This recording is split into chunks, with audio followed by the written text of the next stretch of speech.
Hi, I'm Rick Anthony, and welcome to the Someone You Should Know podcast, the podcast that focuses on musicians, authors, and interesting people. We like to say we're making a difference one artist at a time. So sit back, have a cold one, and get ready to meet someone you should know. This time on the Someone You Should Know podcast, a very talented jazz trumpet player, author, and teacher. He has performed with some legendary ensembles like Harry Connick Jr. and the Maria Schneider Orchestra. Great live album he's got out right now called Augie Haas +8 live at the Speakeasy. It's a great honor to feature some great music like that from this album. Today on the podcast, will you please welcome my friend Augie Haas. How you doing, bud? I'm good. How are you? I got to take everybody to the beginning. Let's talk about you growing up. What was your why for picking up a trumpet, and then when was your aha moment? So I basically just begged my parents to let me play an instrument. I'm the youngest of 5, and they're like, we've been through all of this. Like, it was a waste of money for every kid. It was just money down the drain. And I just kept being persistent, and they finally gave in, and my dad said, Augie, that sounds kind of like a trumpet player. So they picked trumpet, and I honestly, like, the aha moment was like when I got in my hands, like, this is awesome. Like, they never had to tell me to practice. I mean, I guess I'm a nerd, a dork. Like, never had to tell me to practice. Nothing wrong with that. You know, they're like, most kids are like, I don't want to practice. I want to go outside. I'm like, I want to practice. I want to stay inside. So, you know, and then I had all great teachers. Started in high school. My band director and I are still friends. We still do gigs together. He had, you know, amazing influences. Took me to my first, like, major jazz concert. And then all through school, just had great teachers that helped nurture this amazing career I've had so far. Yeah, could you share your experience of studying at the Frost School of Music? Yeah, love the Frost School. Lucky enough to play in an ensemble down there called the Concert Jazz Band, which is like their premier big band down there. And then, you know, because the big band has such a good reputation, you know, it kind of lends itself to just being able to, like, you know, it's like a prerequisite, like, oh, if he plays in this band, he must be okay. So I got on a lot of really fun gigs, doing, you know, pop things, doing jazz things. That's how I got connected with Maria Schneider. She was a guest artist down there, and then she got stuck for a trumpet player, and we had just done a concert. So that's kind of, I got in there, and you know, living in Miami wasn't bad for a few years either. Weather's kind of nice. Mm-hmm. I didn't have any hurricanes. It was just a big old good time. Awesome. Now, when I think of jazz, Milwaukee, Wisconsin does not pop in my head. There's a lot of jazz legends coming out of Wisconsin. Okay, but out of Milwaukee in particular. Very good, very good. Let's talk about the Milwaukee music scene and how it influenced your early influences in jazz. Yeah, I mean, truly, there are a lot of great musicians that have come out of Milwaukee. Brian Lynch is a trumpet player I can think of, Grammy-winning Brian Lynch. David Hazeltine, who plays with the Winton's band. Rick Germanson, who's toured with everybody, another piano player. Home of Woody Herman. Okay, that's so. Right, you get and the jazz orchestra. So there was always a big jazz festival. They gave away like a scholarship of the Woody Herman jazz scholarship. So, you know, there's some history there. All right, very good. I stand There's some corrected. good jazz clubs. I'll add that to my little footnote there as far as, yes, Milwaukee, you do have some jazz artists that I'm familiar with. Right. Okay, very good. Now, the latest album is called Augie Haas, Live at the Speakeasy. Studio jazz is one thing. Live jazz is a totally different animal. Can you tell us about how this live album came to be?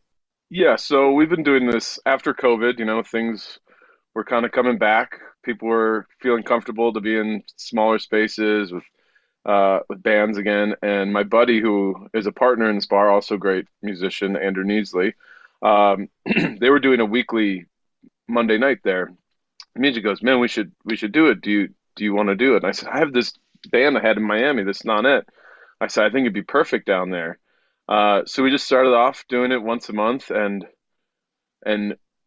first week was great. You know, people I think were excited about live music, but now we're like 3 years later, and it's just jam packed every week, and it gets a little crazy. And I mean, if you know me, I'm someone who like hates rehearsal. I want it to be as raw as humanly possible. So I've been hearing, not there's anything wrong with a studio produced jazz album, but like I think with technology we've gone a bit too far, Yes, we and have. Yeah. I just want something that did not seem overproduced. Just this is what it's going to be, like it or not. Mistakes are there. I just wanted to be like that really human, authentic thing, and I couldn't think of a better spot to do it. Yeah. And tell us a little bit more about the Speakeasy, that particular venue. Yeah, so the Speakeasy, it's a dive bar upstairs, and then if you go downstairs, you kind of transported into like the speakeasy that you would never know existed. That's one thing I love about New York is, you walk into a building and I've seen like it's the dumpiest building on the outside with the most gorgeous recording studio on the inside, or a dive bar on the upstairs and a awesome speakeasy downstairs that you'd never know about. So it's darkly lit. It's like one of those things you see out of a movie if you think of a speakeasy and some jazz. The only difference is you can't smoke down there, so it's not smoky. Which is kind of strange. A lot of people say clubs are like that. It's kind of like the opening of the Doctor Who's TARDIS. It's like looks like just an old call box on the outside, inside. It's an entire big thing.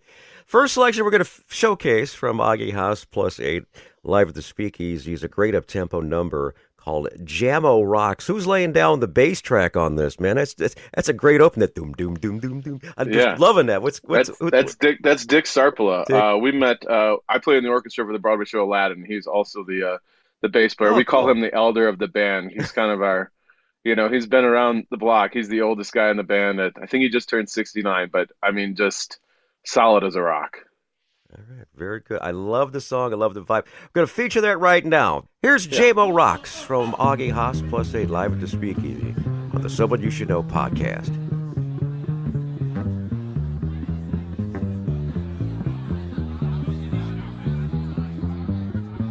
Ooh, can you feel that? We are coming to you live from New York City. The Speakeasy Sessions in Harlem Standard are proud to present a night full of live music, drinks, fun, and you never know what else might happen. It's Monday night, y'all, so make some noise. Put your hands together and join me in welcoming Augie Haas +8 live at the Speakeasy.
Jumping a little tune right there called J-Mo Rocks right there from Augie Haas plus 8 live at the Speakeasy.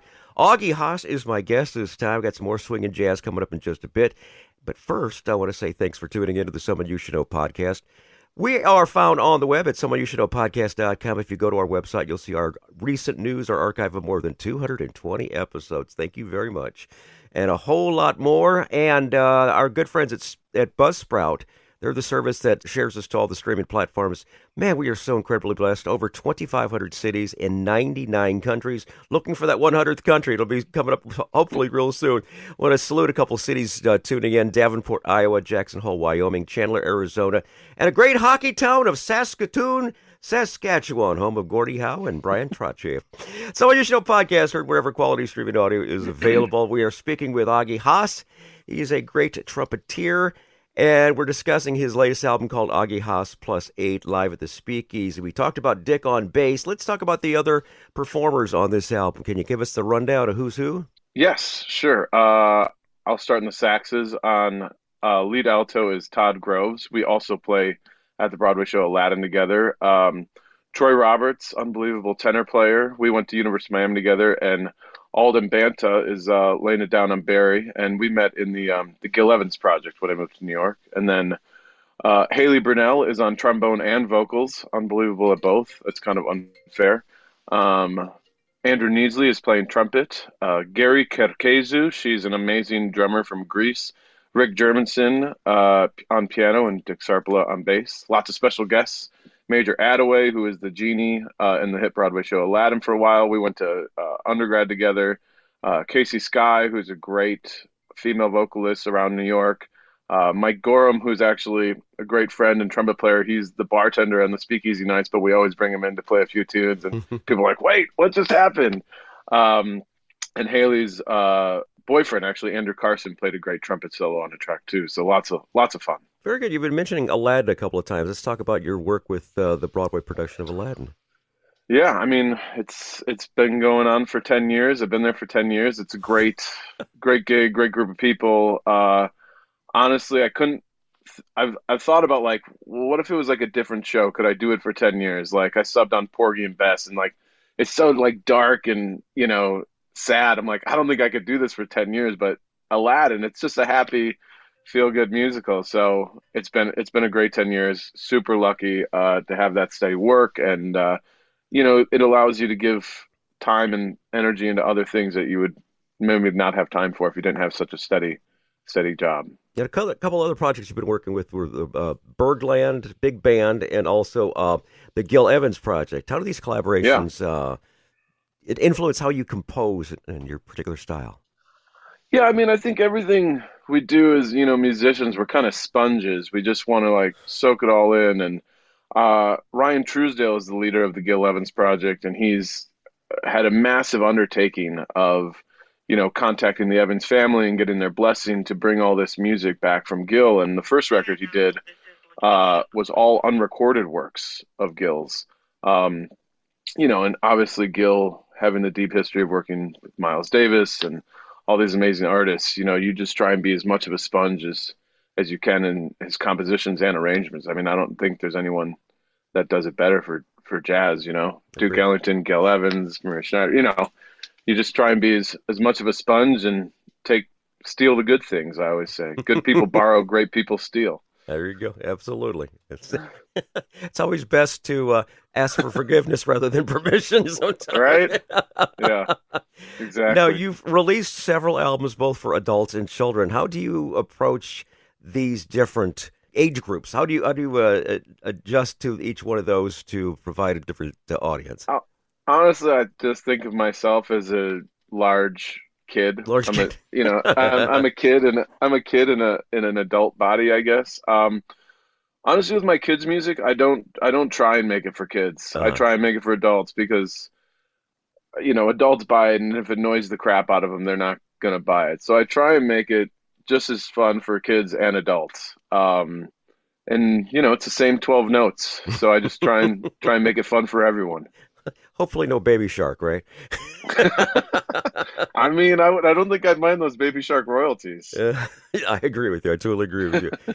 Next track we're going to feature is a song with a great message on it, and it's going to showcase Todd Groves on alto sax. Keep on keeping on. What's the backstory on Keep On Keeping On? I mean, New York can be a bit of a grind, right?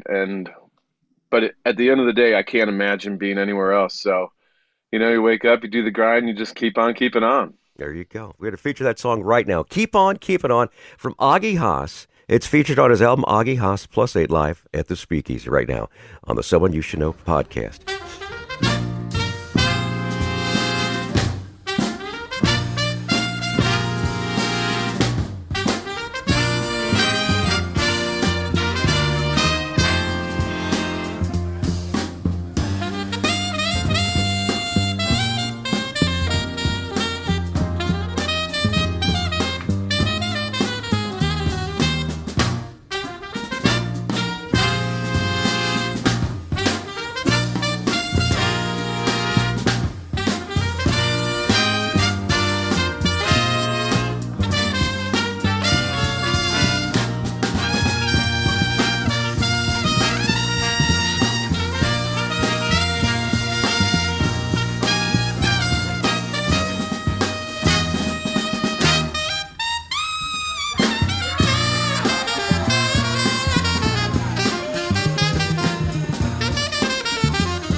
Keep on keeping on. Augie Haas right there, featuring his band. That's Augie Haas Plus 8 Live at the Speakeasy. Great stuff right there. Keep on keeping on is the name of that track right there. Not only does this guy have the chops to be a trumpet player, he's also an author. He's also a teacher. And your book called Build Your Audience has become a resource for trumpet and trombone players worldwide. What was your inspiration for writing this, and how does this impacted your career as a teacher?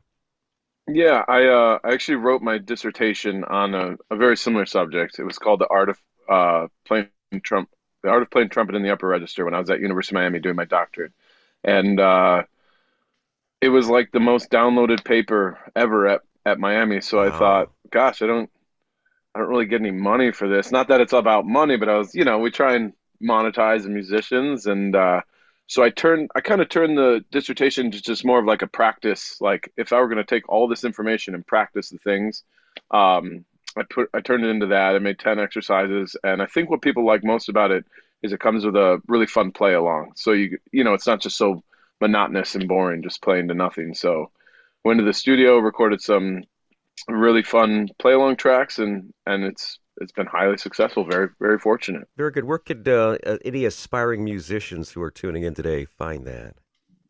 www.augiehaas.com, my website. It's right there in the store. Okay, what I'll do is I'll include that in the show notes. It's Haas, Haas. Okay, not Hass. Yes. Okay, just make sure you get that right. Otherwise, you're going to wind up someone else's page, and Augie won't be making any money on it. Okay, you perform with some legendary ensembles like Harry Connick Jr. and Maria Schneider Orchestra. What's your fondest moment to date so far? Oof, that's a tough one. There's so many good ones, and I know I know it's not answering your question at all, but like when you think back and just like realize this is what you do for a living, it's hard to pick just one moment. You kind of enjoy the whole process. Right. I read something that Roger Federer said the other day. I'm a big Roger Federer fan, and it was champions don't think about winning or the moments. They think about the process of the moments, and that's like, Oh, there you go. and I kind of have that mentality. It's, I'm not so concerned about maybe being the best or doing this. I just want the process, and I think that kind of brings you to a level where you might end up being the best, like he did. Very good, very good. Who knows? Tomorrow might give you something totally different. This Exactly. next feature is one of my personal favorites. We all have those gigs where everything just goes letter perfect. Couldn't ask for a better night. But then we also have those evenings where things don't go quite as planned. It is called Tales from the Road. Those are those infamous road stories where things don't go quite as planned. Kind of think of the movie Spinal Tap. Augie, what would leaving the floor to you, buddy? What do you think would be? You've been a blessed guy. Let's any particular I know. even in the early days or so.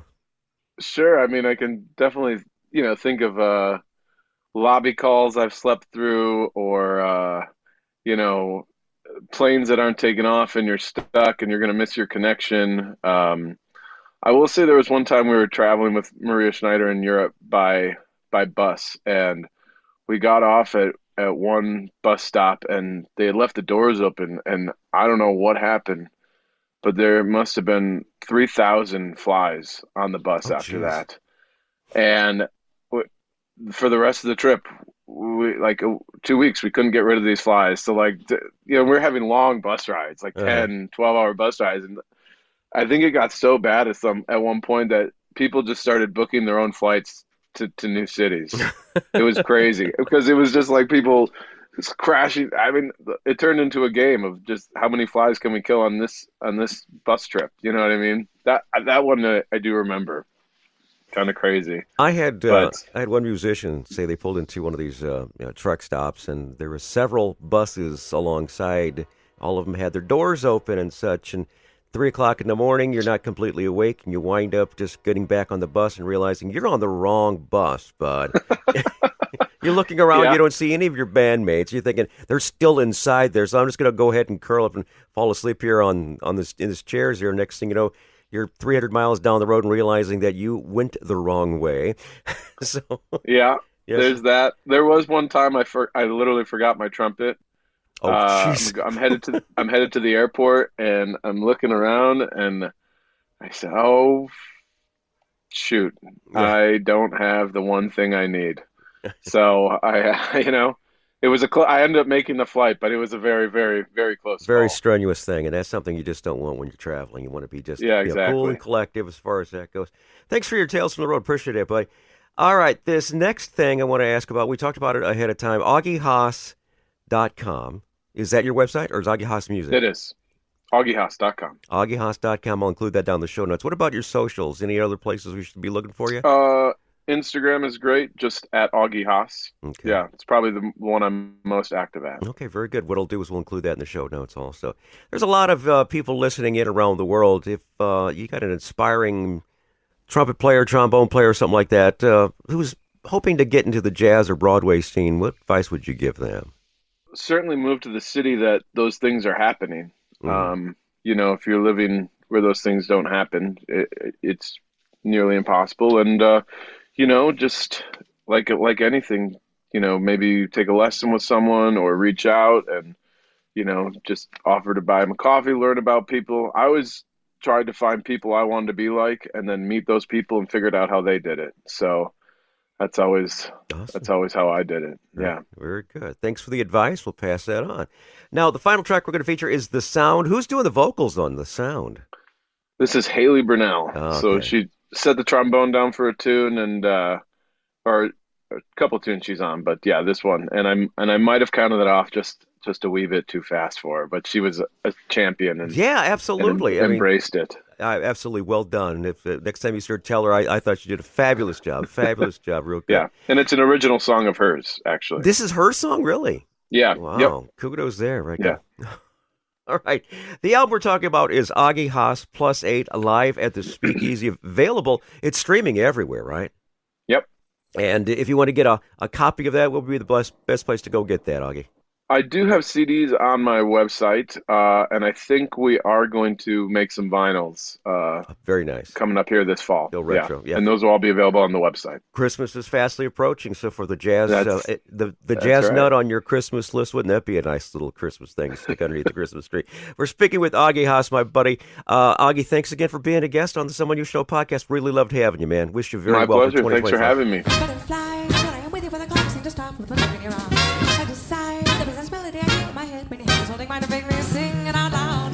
My hands are going when my heart is ready for the sound of yellow bummy. Cause it's bloom, your smile wasn't even sight with a light that just makes the moon. I can hear over the melody, the sweet ringing sound, how it rings inside my ear to make me sing it out loud. My hands are going when my heart isn't ready for the sound.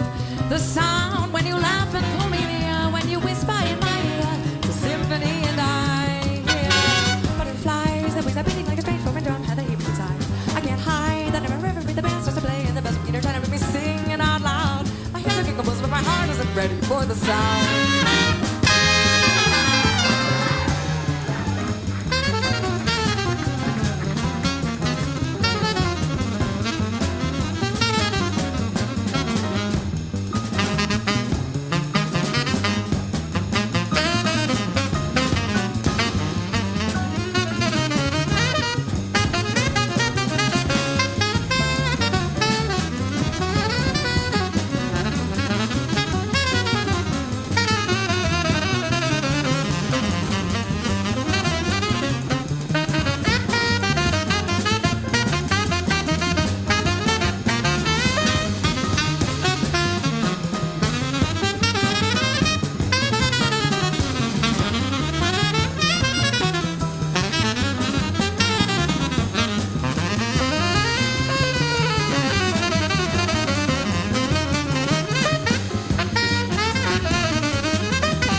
light that is bright as the moon. I can hear melody, fragrant sound. My ear don't make me sing it out loud. My head's a kick but my heart isn't ready for the sound. The sound when you laugh and pull me near, when you whisper in my ear, it's a symphony and I hear. But it flies, the wings are beating like a strange over drum that I read inside. I can't hide, that never ever read the band starts to play in the best. Peter trying to make me sing it out loud. My head is running melodies, my heart queen to see it, it's not ready to perform it. I never see it if you know I've been in love before. I wish I could tell you how I feel, because my head's a great composer, but my heart isn't ready for the sound.